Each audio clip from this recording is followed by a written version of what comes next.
I might be late to the party on this one, but I finally got round to watching The Conjuring 3, The Devil Made Me Do It.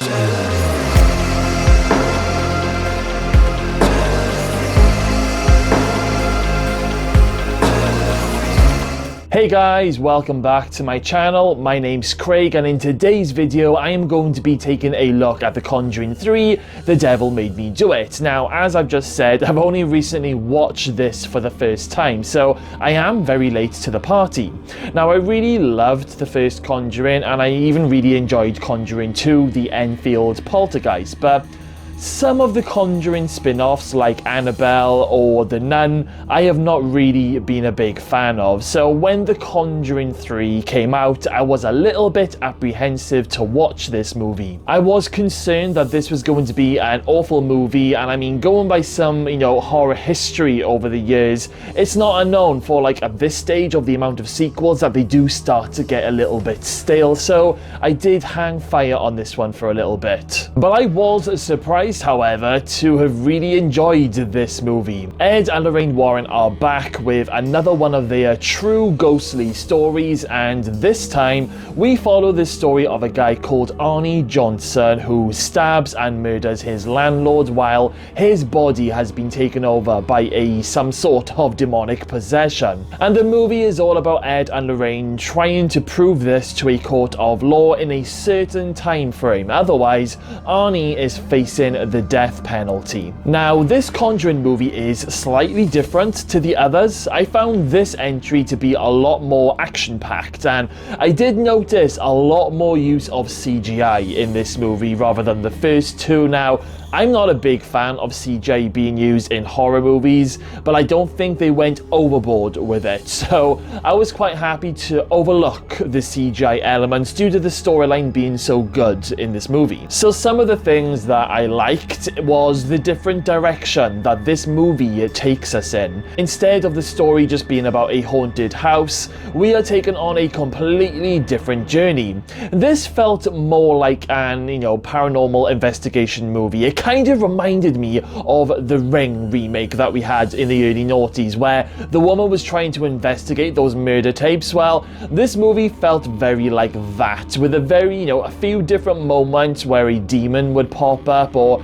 we would get a flash of that crazy woman trying to complete this curse. Rather than try and do something similar that the first two movies did, they did do something very different with this one, and I've got to just give kudos to that. There were some really creepy scenes. I mean, there's a scene where the little boy, he's playing on the waterbed, and then we see a face or a body just appear through the waterbed behind him, and then it ends up pulling the boy into the waterbed.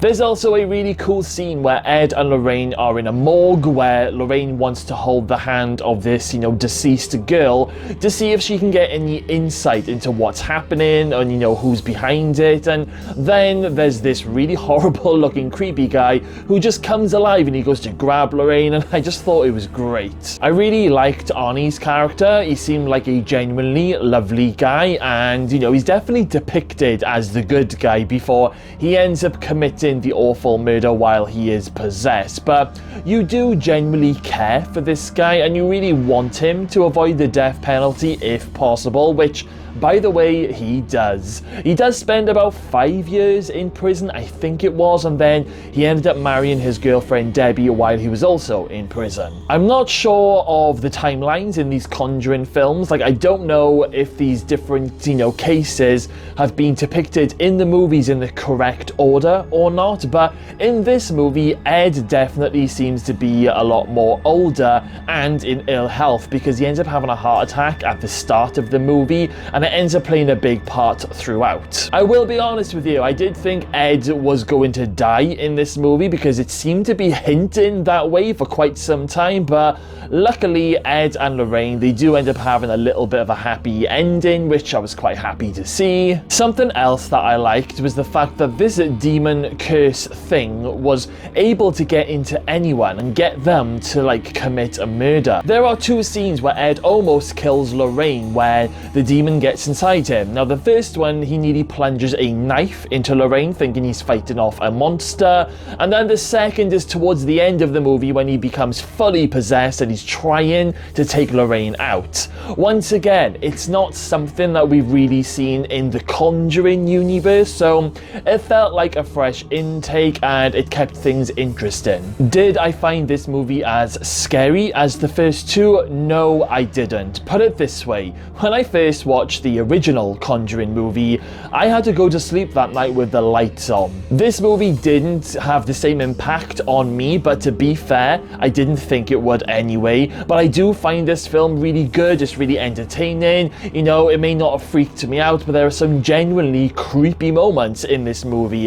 It is more about the jump scares, I will be honest with you though. Despite it not being as scary and creepy as the first two, I still think this is a great entry into the Conjuring universe. Would I like to see another sequel? Maybe only if they go back to like original roots. I mean, saying that, the Conjuring movies, they are notorious for being based on, you know, true and real life events from Ed and Lorraine Warren. So I don't even know if there are any more famous haunting storylines from them both. But if they do make a fourth Conjuring, I just hope that they do bring it back a little bit with terms of it not being as so action-packed and the toning down on the CGI aspect, because it's not needed, not in my opinion anyway. But if they didn't make any more Conjuring movies and we're just left with these three main ones, then I would actually be okay with that, because these are three amazing movies in their own right, and you don't want to keep making more and more sequels until it goes stale. So that's all of my thoughts on this movie. Now let's hear some of yours. I haven't actually done any research at the time of me making this movie on how this movie is actually performed, and I haven't read any reviews online, so I would be really interested to know whether or not if you liked this movie, and if you didn't like it, then why didn't you? Let me know everything in the comments box below. Okay then guys, well, if you're still here, then thank you all for watching today's video and sticking around until the end of the video. Make sure you smash that subscribe button, stay safe, and I will see you all again very, very soon.